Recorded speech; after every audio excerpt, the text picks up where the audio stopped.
the resolution to declare independence. They chose independence.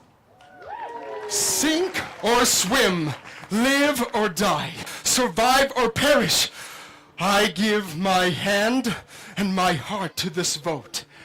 There's a divinity that shapes our ends. Why then shall we defer the declaration? We may not live to the day to see this declaration be made good, but this declaration will stand. It may cost treasure, and it may cost blood, but it will stand, and it will richly compensate for both. These words will go forth to the world when our bones are dust. To the slave in bondage, they will speak hope. To the mechanic in his workshop, freedom.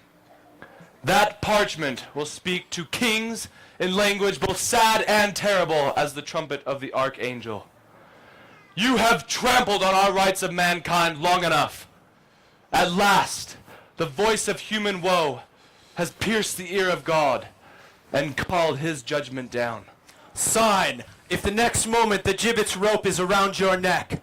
Sign if the next moment this hall rings with the echo of the falling axe. Sign by all your hopes in life or death, as husbands, fathers, as men with our names to the parchment, or be accursed forever. Sign, not only for yourself, but for all ages.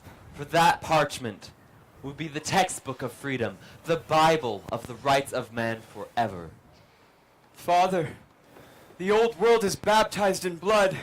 Father, it is drenched with the blood of millions who have been executed in slow and grinding oppression. Yes, were my soul trembling on the wings of eternity, were this hand freezing to death, I would still, with the last gasp of my voice, beg you to sign this declaration and implore you to remember, God has decreed that America is to be free from oppression. Gentlemen, today we mutually pledge our lives, our fortunes, and our sacred honor. This is the moment we have waited for.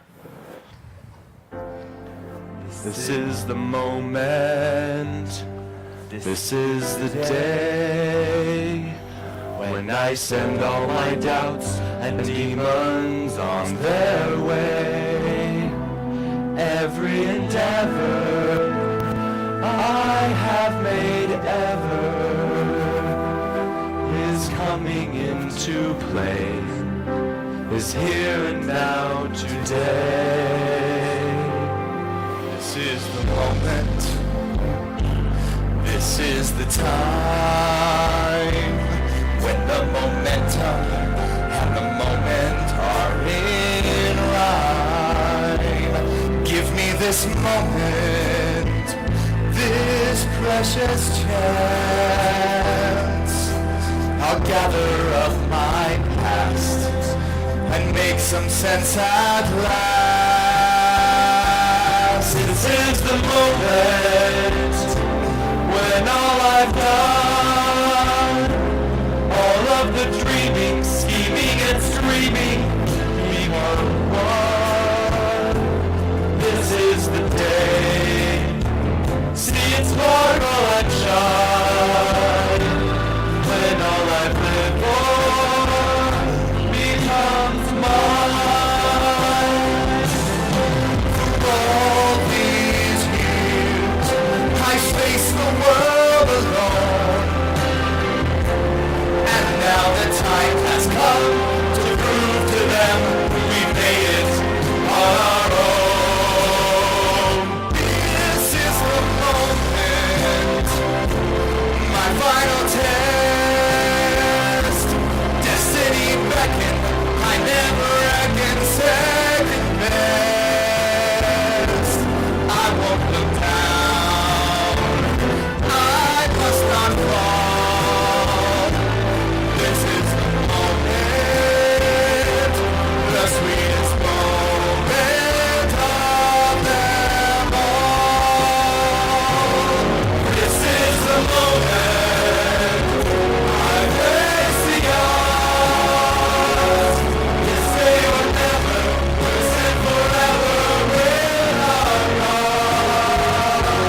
America was now a new nation, but freedom is never free. On the day the Declaration was signed, England's own General Howe sailed into New York Harbor with the largest armada ever assembled. This was going to be a fight to the bitter end. We needed George Washington to lead us to victory after losing 5 important battles in New York and being chased all over New Jersey. Washington's men were in rags and starving to death when he positioned them on the west side of the Delaware. It was a pathetic sight. The brutal Hessian mercenaries kept an eye on them from Trenton. The turning point of the war was found in the heart of Washington himself when he read Tom Paine's crisis letter number 1. These are the times that try men's souls. The summer soldier and the sunshine patriot will in this crisis shrink from the service of their country. But he who stands by it now deserves the love and thanks of man and woman. Tyranny, like hell, is not easily conquered. And Washington did not let us down. Come on, everybody! We're singing about the founder of our country, our first general, our first president, and the one to whom we owe so much. He had hope in America when all was lost. So put your hands together and clap along. You know who we're singing about. America's #1 son. He is the one. He is the one to get things done. George Washington. The red coats are on the run. The #1 is George Washington. Hey guys, let's talk about George Washington. His love of country and sense of duty will match by no man. He was a great man of war, and every soldier was dealt with great trust.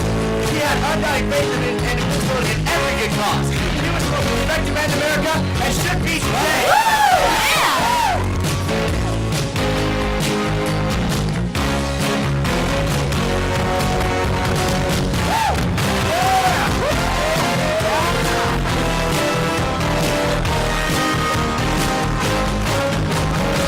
By 1776, the colonial army had lost nearly every major battle, and the Hessians were coming on strong. Washington's men were starving, freezing, had rags on their feet, and not many weapons. Then General Washington did what any great leader would do. He attacked the enemy. The cry was heard throughout the men, onward! Defeat the Hessians!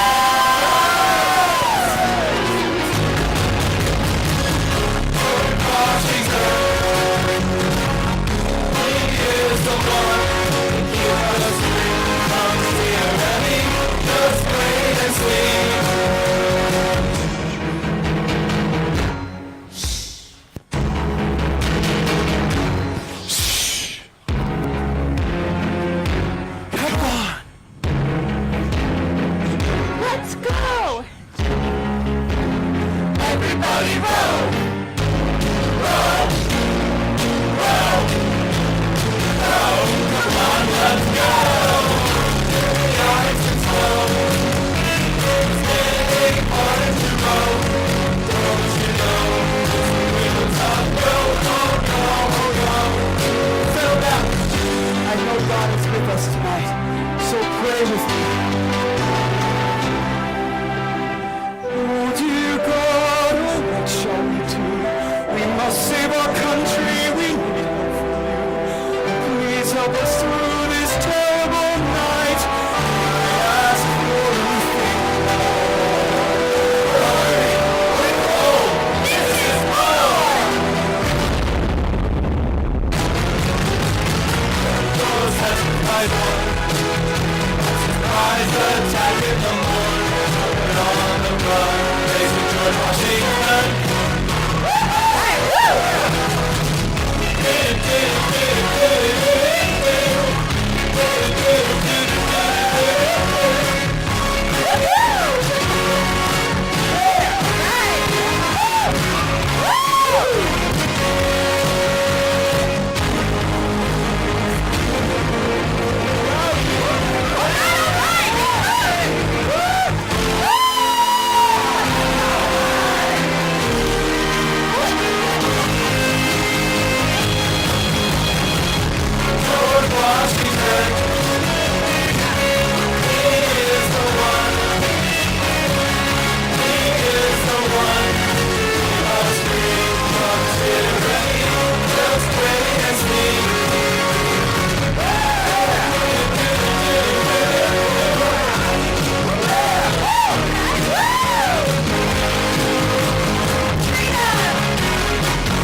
Even though the war was won, England was still breathing down the necks of America and would not let go.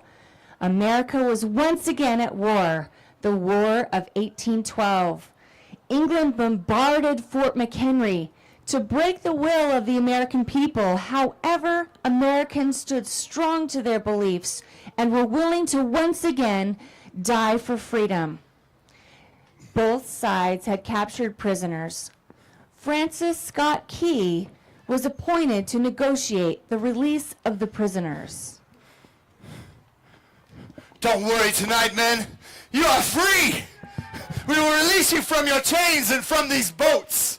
Not so fast, Mr. Key. You know too much, and plans have changed. We're attacking Fort McHenry tonight. Fort McHenry must either lower the colors of your flag, or we will destroy the fort. You have no justification for this war. And besides, there are women and children on there. We don't need justification for this war. We have told your people that if they would lower that flag and surrender the fort, the shelling would stop immediately. Fort McHenry would then be under British rule. Fort McHenry was within striking distance of the entire British Armada. Hundreds. As twilight began to fall, suddenly the British war fleet unleashed its venom. All cannons were focused on the American flag. This was to break the Americans' will to fight.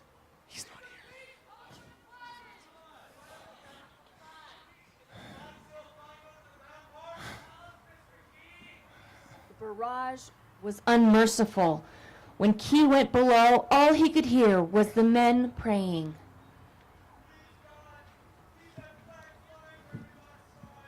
Sunrise came, and the flag was in shreds. The flagpole itself was at an unusual angle, but the flag was still at the top. The flag had suffered many direct hits, but it never fell. They all knew what it meant if that flag fell to the ground, so they held it until they died. Their bodies were removed, and others took their place. What held that flagpole in place at that unusual angle were the bodies of the patriots. Those men had given their last full measure of devotion for freedom. While on the ship that morning, Francis Scott Key penned these words. Oh, say, can you see by the dawn's early light what so proudly we hailed at the twilight's last gleaming, whose broad stripes and bright stars through the perilous fight o'er the ramparts we watched were so gallantly streaming, and the rocket's red glare, the bombs bursting in air, gave proof through the night that our flag was still there. Oh, say does that star-spangled banner yet wave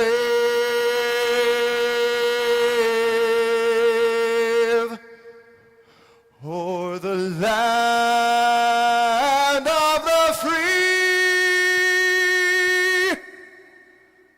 and the home of the brave. The payment was demanded, the price of life, the ultimate sacrifice was that payment.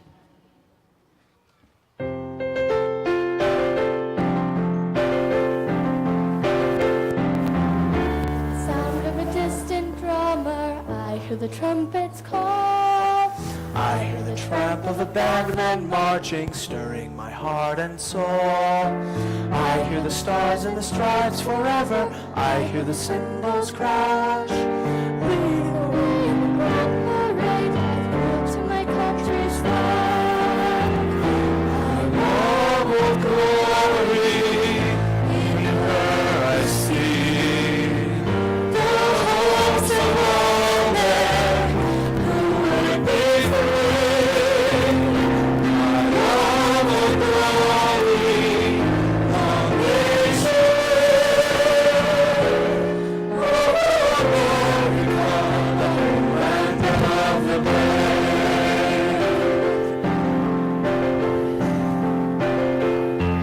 I hear the sound of a distant schoolboy, hand held upon his heart, pledging his love for God and country, yearning to do his part. May he grow up in a land of honor, never to see his flag. Trampled and torn in the hands of the faithless, burned like a common rag. I love the glory, in her I see the hopes of all men who would be free. I love the glory, long reach away. Over America, land of the brave.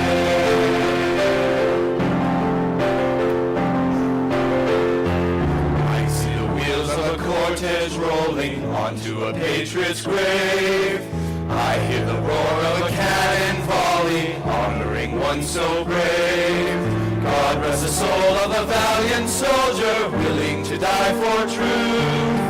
Carry him now to a hero's rest, draped in the red, white, and blue. I love the glory, in her I see the hopes of all men who would be free. I love the glory, long reach away. Over America,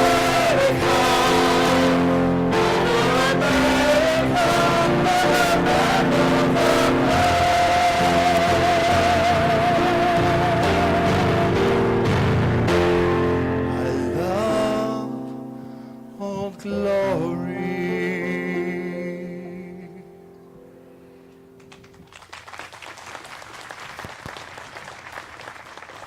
And America's message of freedom spread fast throughout the world. Immigrants flooded America for the opportunity of a new life. The downtrodden peoples of the world flocked here by the millions. It was a people's dream. They wanted to live together as a family, safely and well fed, and build a legacy of opportunity to own a piece of land, a home, and possibly a thriving business. They just wanted a better life. And when they saw the Statue of Liberty, they knew they had come to the right place. As the people from around the world sailed into the harbor and saw the Statue of Liberty, they stood in awe. For she was the mother of exiles with the eyes of a graceful and ageless protector.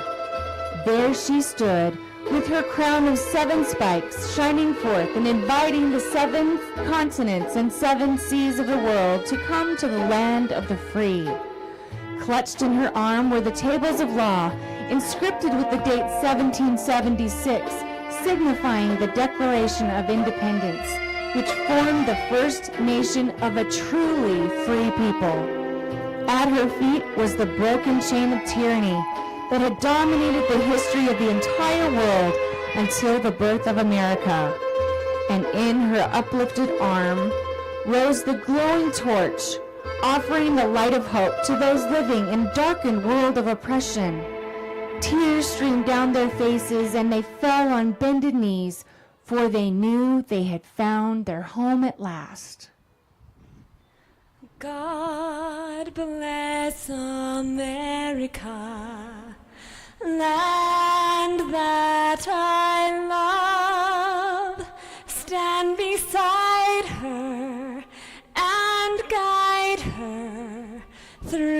night with the light from above, from the mountains to the prairies, to the oceans white with balm.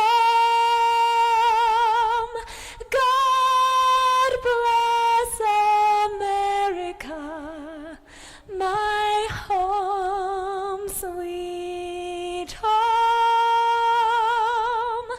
God bless America, my home, sweet home.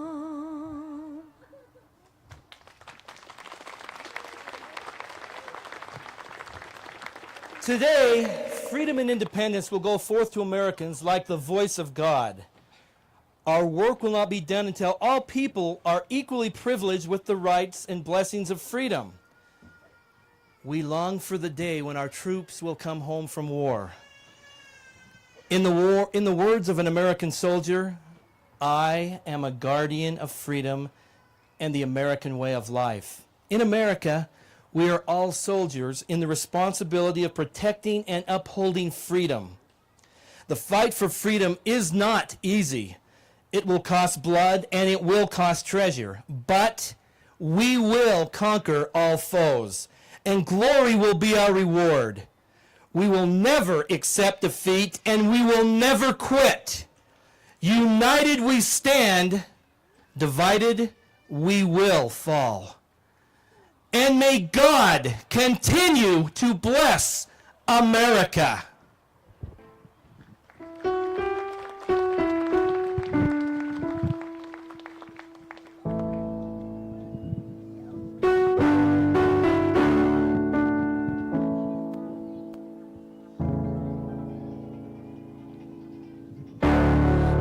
Bugle calls us to the line from the midst of a long ago.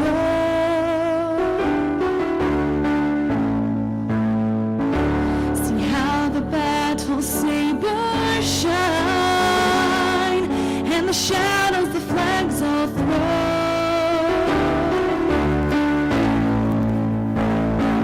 For the glory, for the land forever free, for the last best hope of mankind, for the better part of me. For the glory, for the words we hold so dear, let us take the last full measure gathered here. For the glory, time to stand has come at last. Let the drums set the long, long road. The bridge is burned, the die is cast. To his grace I commend my soul. For the glory, for the Dixie that I know, for the way of life we cherish, let us die or let us go. For the glory,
We'd like to recognize our military here today. This is Dale Johnson, fought in the Vietnam War in the Army. This is Zach Anderson, returned from Afghanistan 3 weeks ago. This is Cadet DeWitt from the Air Force.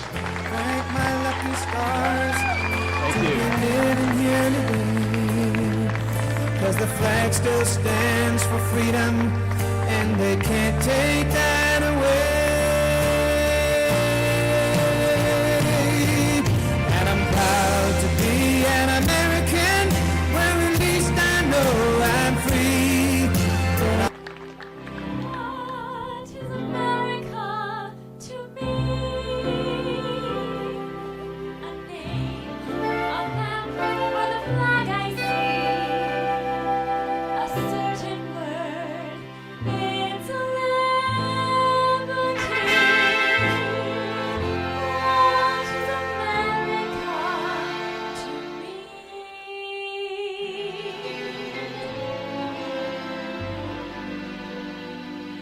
The house I live in, a plot of earth, a street, the butcher and the grocer, and the people that I meet, the children in the playground, the faces that I see, all races and religions, that's America to me. The place I work in, the worker at my side, the little town or village where my people lived and died, the howdy and the handshake, the air and feeling free, and the right to speak my mind out, that's America to me. The things I see about me, the big things and the small, the little corner newsstand and the house on my old hall, the wedding and the churchyard, the laughter and the tears, the dream of being grown strong for over 200 years.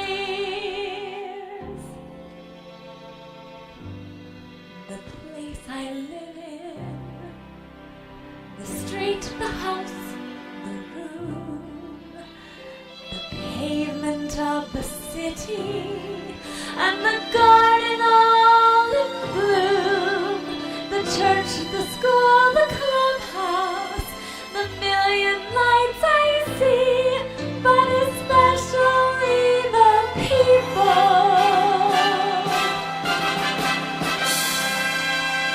That's America to me.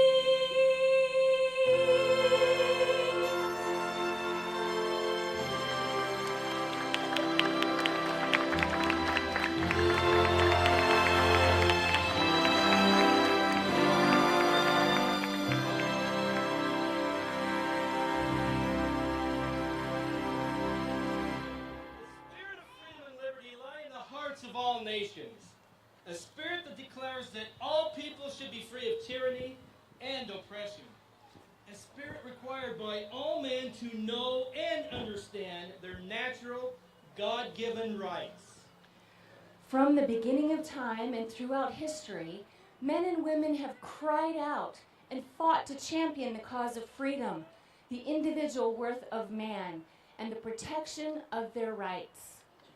The incredible, miraculous beginning of America is a story of conflict, struggle, passion, and a desire of a people to be free.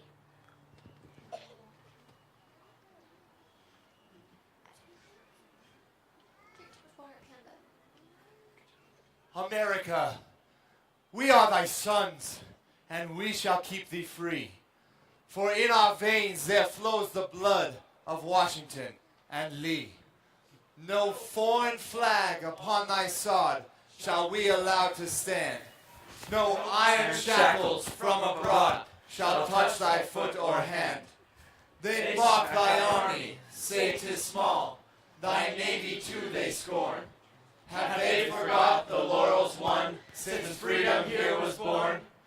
They say thy untrained citizens will never soldiers be. Have they forgot those valiant men who fought in '63?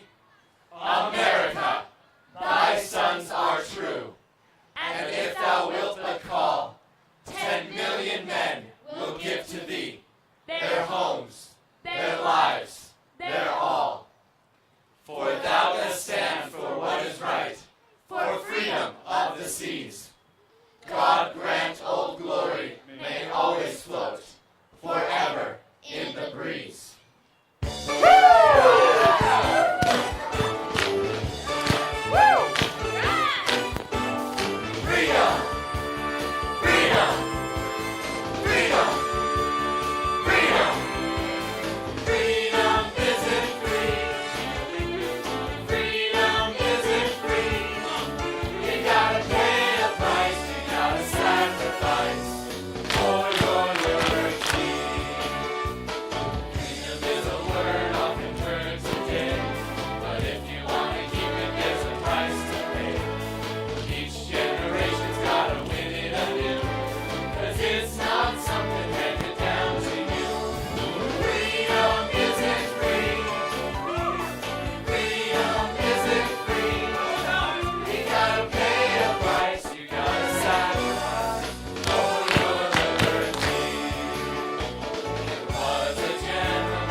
Freedom is a God-given gift promising life, liberty, and the pursuit of happiness for every person.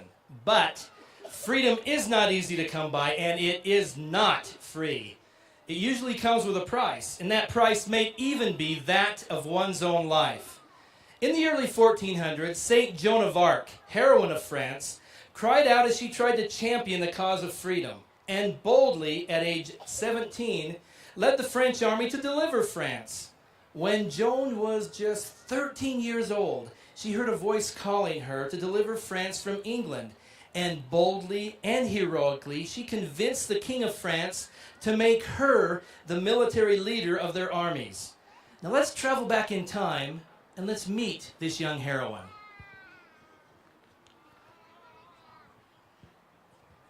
Joan, you shall put on masculine clothes, for you are she who has been chosen by the King of Heaven to restore the kingdom of France and to aid and protect King Charles, who has been driven from his domain. You will accomplish miraculous things. I stood in awe. I knew what I heard was real, but I didn't even know how to ride a horse, let alone lead an army into battle. With determination, I departed from my home forever. After much scrutiny and rigorous examination by the king, I was finally granted my desire to lead the French army into battle.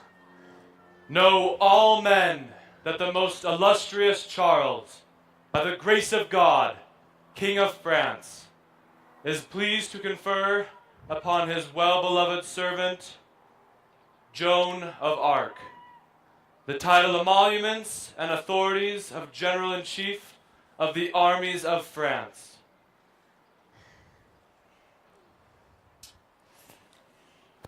Now that I had the blessings of God and knighthood, I felt confident, energetic, and I seemed to have a great endurance for fatigue. Sometimes, when all seemed lost and my men seemed exhausted and discouraged, I went off to pray.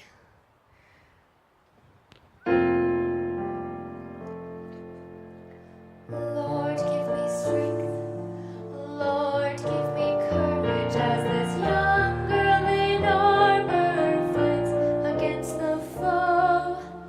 Lord, please have mercy. Lord, give us power as now into battle we triumphantly go.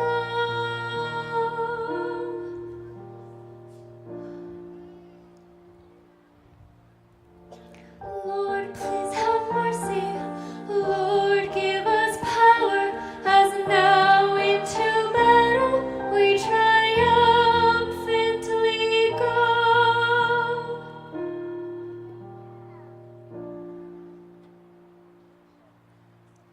When I returned, my sacred banner filled the men with confidence. They were renewed to achieve the impossible. The victory was close at hand, and my enemy was a charge as we charged over the walls of our enemies. The victory was close at hand, and the English, thinking they were safe, found themselves under attack in front and in back. But despite the attack, on May 26, 1430, Joan was captured. She was imprisoned and kept in heavy chains for months. She was accused of witchcraft and of following the devil. Her freedom would be granted only upon the denial of the voices. Nothing would change her mind, and she stood by her testimony until she died.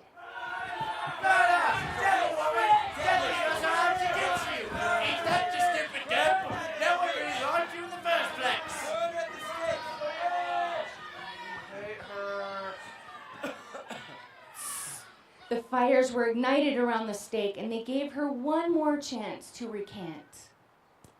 Every man gives his life for what he believes. Every woman gives her life for what she believes. Sometimes people believe in little or nothing, yet they give their lives to that little or nothing. One life is all we have. We live as we believe in living it, and then it's gone. But to surrender what you are and live without belief is more terrible than dying. Hear the people singing the song of angry men. It is the music of a people who will not be slaves again. When the beating of your heart echoes the beating of the drums, there is a life about to start when tomorrow comes. Will you join in our crusade? Who will be strong and stand with me? Beyond the barricade, is there a world you long to see? Then join in the fight that will give you the right to be free. Do you hear the people singing the song of angry men? It is the music of a people who will not be slaves again. When the beating of your heart echoes the beating of the drums, there is a life about to start when tomorrow comes. Will you give all you can give so that our banner may advance? Some will fall and some will live. Will you stand up and take the chance? The blood of the martyrs will water the meadows of France. Do you hear the people singing the song of angry men?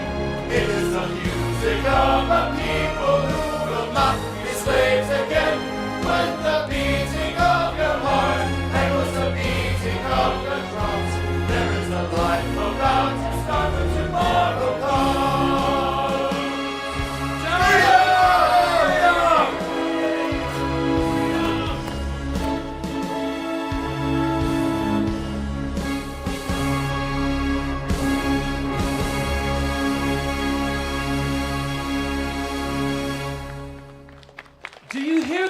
singing, a voice of angry man. This time the cries are coming from the Dutch when they were under attack by the Spaniards. These poor Dutch people suffered many atrocities at the hands of the Spaniards. They had been taxed unjustly. Their property had been seized, and many had been thrown in prison. And not only that, thousands had been burned at the stake for simply reading their Bibles.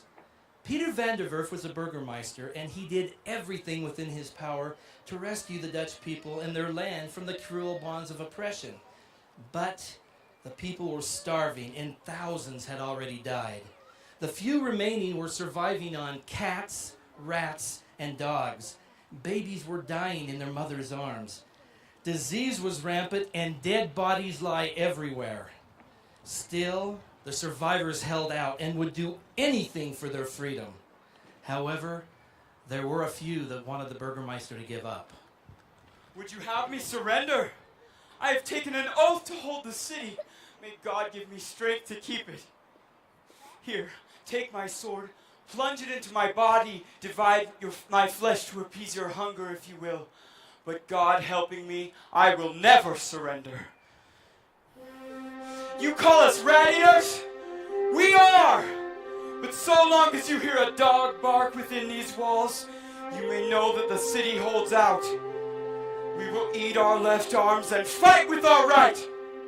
When we have strength no longer, we'll set fire to the city and perish in the flames rather than give up our liberties.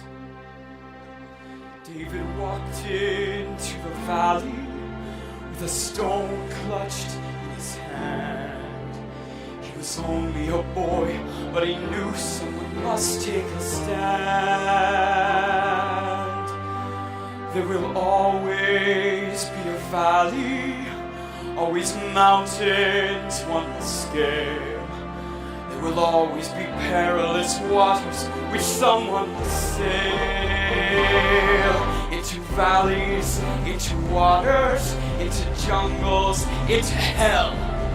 Let's ride home again with a story to tell. Into darkness, into danger, into storms that rip the night. Don't give in, don't give up, but give thanks for the glorious fight.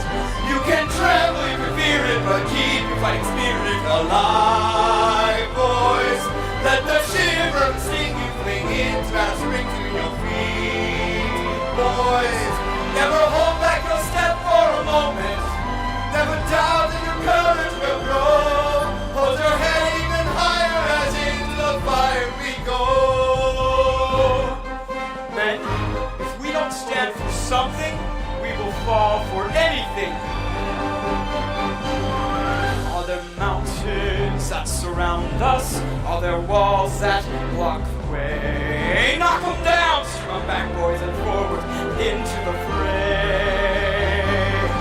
Into terror, into valor, charge ahead, no, never turn. Yes, it's into the fire we fly, and the devil will burn. Someone has to face a valley, rush in, we have to rally and win, boys. When the world is saying not to, that's when you know you got to march on, boys. Never hold back a step for a moment. Never doubt that your courage will grow. Hold your head even higher as into the fire we go. Let the lightning strike, let the force of it shock you. That's the spirit. Choke your fears away, hold as tight as a wire. Let the fever spike, let the force of it rock you. We will have our day, sailing into the fire. Men, we must not only live, we must fight. Yeah! We must face our fears and defeat them. Someone has to face the valley, rush in and get rally and win, boys. When the world saying not to, that's when you know you got to march on, boys. Hold back your step for a moment. Never! Look alive or your courage will grow. Yes, it's higher and higher as into the fire we go. Men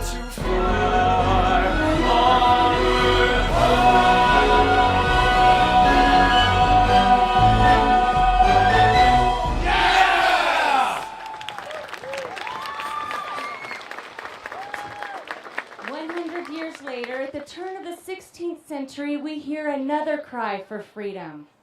We take you now to a region called Scrooby, England. In those days, everyone, rich or poor, had to belong to the Church of England. Rejecting the doctrines of the Church of England was a crime punishable by prison or even death. Many times, pilgrims attempted to escape persecution. When they tried to leave England, they would find themselves captured, arrested, and thrown into dungeons. Finally, in the late summer of 1608, the Scrooby separatists reached Holland. The air was charged with energy and excitement, a wonderful sense of adventure. However, it was not the kind of life they were looking for. The people became desperate, and they refused to live this way any longer. They wanted to be truly free. The separatists refused to let their children be taught the ways of the liberal Dutch. They packed their belongings and set out on a journey for freedom. The quest for freedom was ignited the fire in the hearts of these men and women to leave their homes, to board a crowded ship, cross a vast ocean, and sail to this land of America, the promised land.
Was rather smooth, but then they were faced with bad storms. Sickness and even death set in, and it became doubtful they would even make it to America. And when they landed, they had no friends to greet them. They had nothing. Yet they fell upon their knees and blessed the God of heaven, who had delivered them from tyranny and from the perils and misery of the crossing. Our fathers, God, to thee, author of liberty, to thee we sing. Long may our land be bright with freedom's holy light. Protect us by thy might, great God our King. Long may our land be bright with freedom's holy light. Protect us by thy might, great God our King. The colonists were beginning to feel comfortable in their new world, but there they were still under the rule of the King of England. And he was making their lives miserable. The colonists were ordered to fight England's wars and pay for them with heavy taxes under unjust laws. These demands became so unbearable and intolerable that the colonists began to rebel against the king. Ah, the king, the king. What does the king have on his mind today? It's yes, your majesty. Of course, your majesty. Whatever you like, your majesty. What about us, your majesty? You take away our rights. You take away our freedom. Why your laws have become unbearable. And you have a denial and refusal manner, your majesty. In fact, you only accommodate yourself. Right. And you harass us! Transporters beyond seas be tried for pretended offenses. You protect your own soldiers from punishment, your majesty. You cut off our trade with the world and deprive us the benefit of trial by jury. Why all these usurpations, your majesty? Look, the Sugar Act. The Intolerable Act. What are you thinking, your majesty? You wage war against us. You are cruel. You are barbaric, your majesty. You are guilty of tyranny, your majesty. Oh, the colonists, the colonists. Oh, what do those colonists have on their minds tonight? What is it you want now? Always complaining about something, aren't you? Can't you understand that I make all the decisions for you?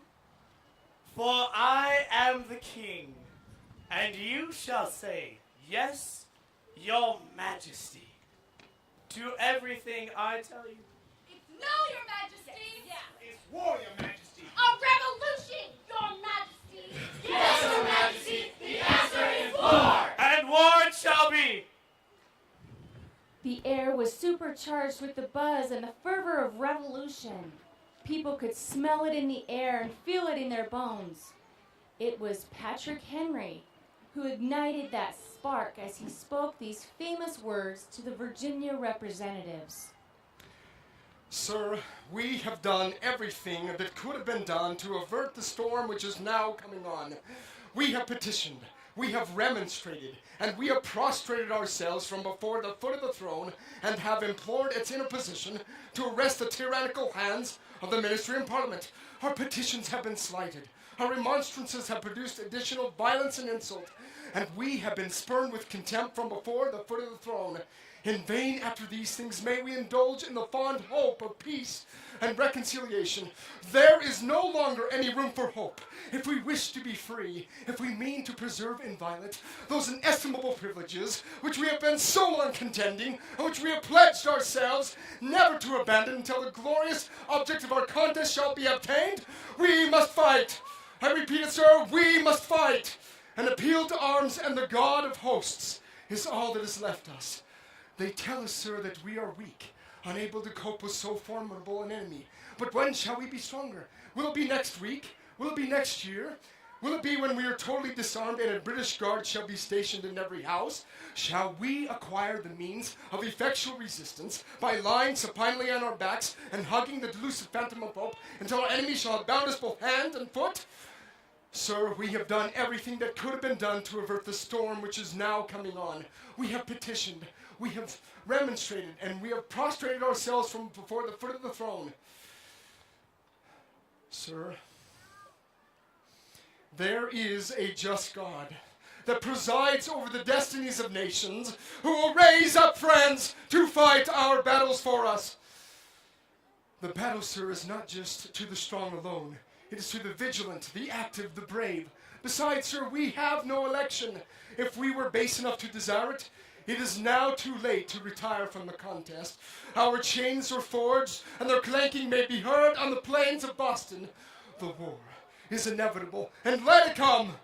I repeat it, sir, let it come. It is in vain to extenuate the matter. Gentlemen may cry peace, peace, but there is no peace. The war has actually begun. The next gale that sweeps from the north will bring to our ears the clash of resounding arms.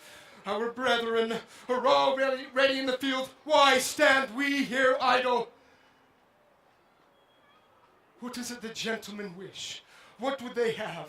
Is life so dear, or peace so sweet, that it is to be purchased at the price of chains or slavery? Forbid it, Almighty God! I know not what course others may take, but as for me, give me liberty or give me death! And the colonists were ready for war.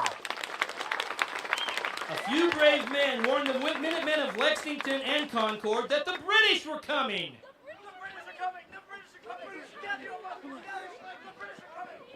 The British are coming!